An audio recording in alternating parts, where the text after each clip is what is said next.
Salut les Nakama, c'est Ken Ichimaru, Ken-san, en fait, votre capitaine et votre meilleur ami pour les théories, que ce soit One Piece, Naruto et ainsi de suite, ou même Shingeki no Kyojin. Dans cette vidéo, contrairement à d'habitude, on va discuter et remettre les pendules sur les pendules à l'heure et les points sur les i, voilà, c'est plutôt dire comme ça, concernant le cas Boo-Han versus Mini Boo ou Bébé Boo, Baby Boo, comme vous voulez, et pas Babylou, bref, peu importe, concernant Boo versus Boo-Han. Parce que effectivement, je vois que notamment notre ami le chef Otaku, qui est quelqu'un que j'apprécie, hein, voilà, ceci est un clash, mais je t'apprécie quand même, chef, blague à part, c'était pour dire que je pense selon moi qu'il n'a absolument pas compris le manga, et que effectivement son délire et son obstination de dire que Boo-Han est plus fort que Boubou vient de son incompréhension du manga. Il n'a pas compris le manga Dragon Ball et il se contente lui-même d'être un espèce de kikou fan de Boo-Han, un fétichiste de Boo-Han, alors que Boo-Han est largement moins puissant que le petit Boo, que le Boo final dans la saga Boo.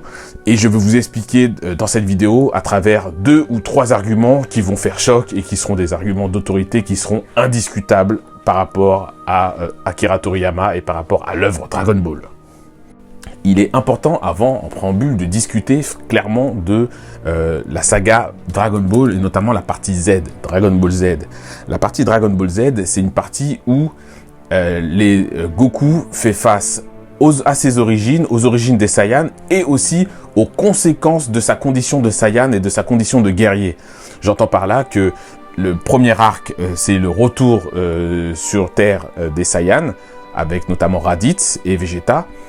La deuxième partie se prolonge sur les origines des Saiyans et les conséquences d'ailleurs de l'arrivée de Goku sur Terre et les conséquences de la destruction de la planète Vegeta, puisque Goku affronte clairement l'armée de Freezer qui est l'être le plus puissant du monde.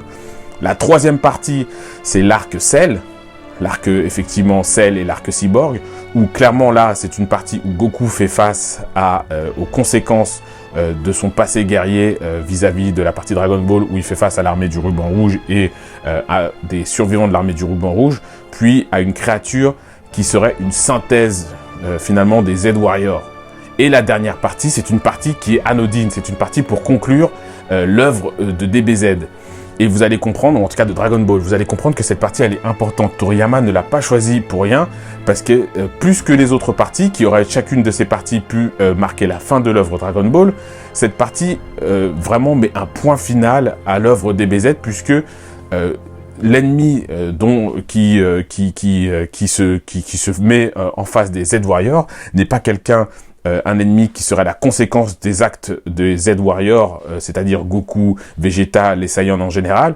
C'est un ennemi qui représente les conséquences du mal absolu dans l'univers. C'est-à-dire que Boo est une créature qui est manipulée par Bibidi puis Babidi, mais qui est une créature finalement qui n'a rien à voir avec les Saiyans. Contrairement à Freezer qui était finalement un mercenaire, ou en tout cas qui est un espèce de tyran intergalactique qui utilisait les Saiyans comme mercenaires, ou alors contrairement à Gero puis Cell, qui étaient des gens qui avaient été vaincus et humiliés par Goku pour Gero, puis qui a construit une créature génétique qui s'appelle Cell à travers effectivement les différentes cellules des Z-Warriors et des ennemis des Z-Warriors. Là, on est sur un ennemi qui n'a rien à voir et une menace qui n'a rien à voir avec les Z-Warriors et qui est une menace dès le début interplanétaire, intergalactique. C'est le mal en question, le mal absolu. Le premier argument qui est pour moi le plus important pour expliquer que Boo-Han est bien plus faible que le petit Boo, c'est tout simplement la narration. La narration, notamment dans les œuvres asiatiques, c'est une narration qui se veut entre guillemets linéaire. Le protagoniste principal suit la voie dite du Tao, c'est-à-dire qu'il avance sur son chemin et il rencontre un obstacle. Et les obstacles deviennent de plus en plus grands. Ici, dans le shonen, l'obstacle est un ennemi puissant. Et systématiquement, ces ennemis puissants amènent le protagoniste à se poser des questions sur lui-même, à s'entraîner, puis évoluer, devenir plus fort, surpasser son ennemi et avancer sur sa voie. Et c'est ce qui se passe, d'accord? Au début, les Saiyans se battent entre eux. C'est Sangoku contre Krillin, ensuite Piccolo, puis contre Raditz, puis contre les Saiyans Vegeta de manière générale, et ensuite contre Freezer, et ainsi de suite. Pourquoi je vous dis que Boo est plus fort que Buan? C'est tout simplement parce que Akira Toriyama a créé une œuvre universelle et compréhensible universellement parce qu'elle suit cette logique du Tao. Les individus et les protagonistes rencontrent un personnage, un ennemi, les protagonistes rencontrent un ennemi, cet ennemi est plus fort qu'eux. Et cet ennemi les déstabilise dans leur conviction de puissance, ce qui les amène à évoluer dans leur mentalité, à s'entraîner, à devenir plus forts pour affronter l'ennemi et le vaincre. Et il est important de le dire, ce n'est jamais l'inverse. Et de la même manière, l'ennemi est lui-même représente un obstacle qui évolue. J'insiste et je le dis parce que le petit Freezer, le Freezer du début, qui est sans transformation, est moins fort que le Freezer avec sa transformation finale. Le Freezer en transformation finale est moins fort que Mecha Freezer qui revient sur Terre avec son père. Et l'inverse n'est pas possible. D'accord? Et c'est cette logique que suit Akira Toriyama.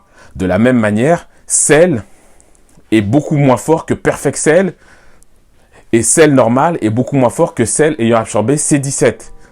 Cell ayant absorbé C17 est moins fort que Cell ayant absorbé C17 et C18.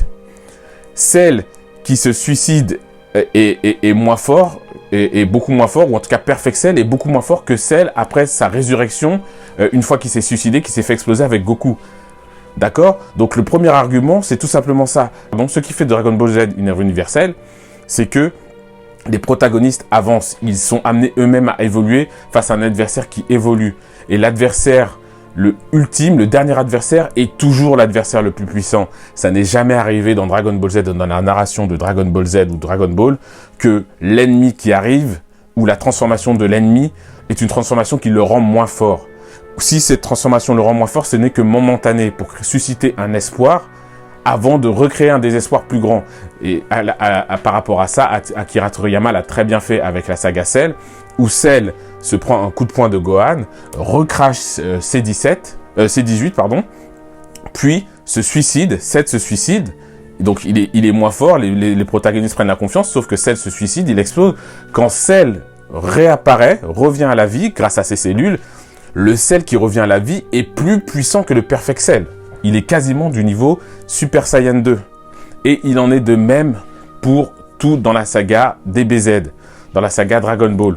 L'ennemi final est toujours le plus puissant, à moins que l'auteur ne le signifie. Mais c'est toujours un ressort scénaristique. Souvenez-vous, j'ai pris le cas de Cell. Et c'est un moment, c'est juste une utilisation de pirouette scénaristique pour susciter un espoir avant de replonger dans un grand désespoir. Donc ça, c'est important de le dire. Le deuxième cas et le deuxième argument d'autorité le plus puissant que Chef Otaku n'a pas compris, et c'est pour ça qu'il n'a pas compris l'œuvre DBZ, et qu'il a fait l'exemple des verres en disant, voilà, un verre d'eau, il faisait le fameux exemple du verre d'eau qui se remplit, et j'insiste là-dessus, il n'a pas compris l'œuvre DBZ. Pour comprendre cette œuvre et pour comprendre Boo, il faut comprendre que Boo est l'incarnation du mal absolu. Il est et son enfant et sa représentation enfantin, voilà, si je peux dire ça comme ça, représente le fait que il est en quelque sorte d'ailleurs même un espèce d'enfant roi, un enfant tout puissant, inépuisable, qui ne parle pas, qui ne vit que pour se combattre, c'est-à-dire pour assouvir sa passion et son désir de la destruction. Et ça, c'est extrêmement important. Le mini Boo, le Kid Boo est largement plus puissant parce que justement, il n'a entre guillemets pas d'âme. Les absorptions que Kid Boo va faire vont dans un premier temps avoir pour effet d'amoindrir sa force, entre guillemets. Et amoindrir parce que en fait, ça va être en quelque sorte, ces absorptions vont être en quelque sorte des brides, des choses qui vont sceller son pouvoir et sceller sa puissance. Et c'est très important parce que lorsque Kid Boo absorbe le caillot, le vieux caillot, le caillot sage, d'accord, le doyen des caillots, il devient gros comme lui, il aime manger, mais surtout, il devient effectivement un gros bébé, un gros enfant, quelqu'un d'enfantin, quelqu'un qui parle, contrairement à sa version Kid Buu où il ne parle pas. Il est juste une espèce de pulsion, de désir de combattre, de détruire, infatigable, insatiable. Et ce que je dis, cet argument est plus que vrai, parce que souvenez-vous, tant que Big Boo, le gros boubou, a absorbé le doyen des Bous, mais aussi un certain nombre d'individus à travers les Z-Warriors, il a des tabous. Par exemple, il ne veut pas tuer Hercule. Il ne veut pas tuer son chien. Tout simplement parce que il possède, entre guillemets, des âmes, des sentiments. L'absorption, en vérité, les premières absorptions que Kid Buu a fait ont diminué sa force, ont bridé sa force. Et c'est pour ça qu'il est comme une cocotte minute. Quand il s'énerve, il y a la possibilité que sorte en lui son pouvoir originel. Ça se matérialise effectivement par la vapeur. Et ça se matérialise, souvenez-vous, dans la première fois quand le gros Buu s'énerve à la suite de la mort de son chien par des ennemis de Satan, et que une version maigre de lui sort. Souvenez-vous, c'est la version maigre, et que Dende le dit finalement, celui qui est sorti et qui est tout maigre, et qui ne parle pas d'ailleurs, c'est important de le dire, il a toute la puissance. C'est lui qui est beaucoup plus fort, alors que le gros Buu, il ne reste que les petits tours de passe-passe. Et ça, c'est important. Et lorsque Buu absorbe Goten, Gotrunks, Piccolo et Gohan, il réfléchit, il parle, il est en interaction. D'accord? Ce qui n'est absolument pas le cas lorsqu'il a atteint sa régression ultime. Lorsqu'il a atteint sa régression ultime, si vous le notez bien, il ne parle pas, il n'a plus de tabou, il détruit systématiquement la Terre, il s'attaque au gros Buu, il n'a pas peur d'agresser et de menacer Hercule, il détruit toute la planète Terre, ce qu'il n'aurait pas fait avant. Et d'ailleurs, il détruit systématiquement en se téléportant toutes les planètes jusqu'à arriver à la planète des dieux où il s'affronte Goku. Chose importante aussi, le Goku qui a affronté, revenu du royaume des morts, qui a affronté le gros Buu n'est plus du tout le même Goku que le Goku qui se bat dans l'arc final sur la planète des dieux contre Kid Buu. Ça c'est important aussi, Goku, tout comme Vegeta, ont évolué. Ils ont bénéficié du Zenkai, d'accord, des Saiyans, c'est-à-dire du power-up des Saiyans quand ils reviennent de la mort. De plus, il est important, et c'est pour ça que mon argument fait autorité, ce n'est pas Sangoku qui arrive à vaincre Buu. Ça, c'est important de le dire. Sangoku n'a pas vaincu Buu. C'est le Genki Dama qui a vaincu Buu. En vérité, Buu représente, en tout cas le Kid Buu représente l'émanation du mal absolu. Il ne veut que détruire, il ne parle pas, il détruit, il est enfantin, il n'a que le caprice de se battre, dormir, détruire, saccager, et il n'est jamais mis en difficulté, ni en sueur, ni en quoi que ce soit, par Sangoku ou les Z-Warriors, c'est-à-dire Vegeta ou Buu. Et ça, c'est important de le dire. Ceux qui bat le Kid Buu, à la fin, c'est le Genki Dama, c'est-à-dire l'attaque ultime dans l'univers DBZ. Et c'est important de le dire, et c'est pour ça que Akira Toriyama a pensé son œuvre. Derrière une œuvre qui est extrêmement abordable, puisque finalement, c'est les combattants qui avancent sur le chemin, qui affrontent des protagonistes toujours plus puissants. Ce qui est intéressant dans DBZ, c'est que néanmoins, Akira Toriyama a pensé à son œuvre. Et dans son œuvre, il nous a montré que à la fin, ce n'est pas Goku qui bat Kid Buu, c'est le Genki Dama, c'est-à-dire l'ensemble de l'énergie positive de l'univers, plus l'énergie que transmettent les Z-Warriors, les Terriens, qui transfèrent cette énergie et ce Genki Dama à Goku, qui finalement n'est que le catalyseur de cette énergie. Et Goku lui-même, si il n'avait pas reçu le dernier vœu venant de la planète Namek de Bolunga pour recharger son énergie, il n'aurait pas pu pousser le Genki Dama. C'est important de le dire, ce n'est pas Goku qui arrive à vaincre Buu, c'est l'énergie pure qui détruit littéralement Buu, et il est important de dire, cette énergie pure le purifie. À la fin, Kid Buu, qui est le plus puissant des Buu, est purifié dans l'œuvre, et c'est pour ça que c'est important, les derniers mots de Goku sont importants à Kid Buu au moment de sa mort. Il lui dit « J'espère que tu renaîtras et que nous pourrons nous battre et entre guillemets être amis, si on peut dire ça comme ça. Et ça, c'est important, il lui dit dans la version française, j'espère que tu seras un brave, qu'on pourra se battre encore, et ainsi de suite. Et finalement, c'est ce que le vœu qui est réalisé. Finalement, Kid Buu renaît, c'est un enfant qui ne naît plus seul, il renaît en tant qu'être humain, dans une famille, et il ne se bat pas par caprice ou par quoi que ce soit. Si vous notez bien, il se bat parce qu'il a besoin d'apporter de l'eau dans son village. Et ça, c'est important. Akira Toriyama a parfaitement maîtrisé son œuvre de A à Z, et Kid Buu est le plus puissant des Buu. Et ça n'a aucune discussion. Je le répète, les absorptions qu'il a dans un premier temps, les premières absorptions qu'il a eues lorsqu'il était maîtrisé par Bibidi, et non pas par Babidi, donc par le père de Bibidi, ces premières absorptions ont eu pour effet de diluer sa haine, de diluer sa colère, de lui attribuer une âme, des sentiments, des facultés cognitives, et ça a bridé sa puissance. Et tout l'intérêt pour lui a été de retrouver sa forme originelle, qui est une forme de pure puissance démoniaque qui veut juste se battre, dormir, détruire. Donc voilà les Nakama, j'espère que cette théorie elle vous a intéressé. Dites-moi ce que vous en pensez en commentaire, je pense qu'il n'y a pas d'autres arguments, c'est les meilleurs arguments. D'une part, il y a l'argument d'autorité, de logique, j'insiste là-dessus. Vous n'avez jamais vu dans le manga DBZ le dernier ennemi ou la dernière transformation du méchant ou du héros qui est la plus faible. Et de plus, vous n'avez jamais vu dans DBZ effectivement, Akira Toriyama l'aurait signifié que le combattant final est le plus faible. Ça, c'est important de le dire.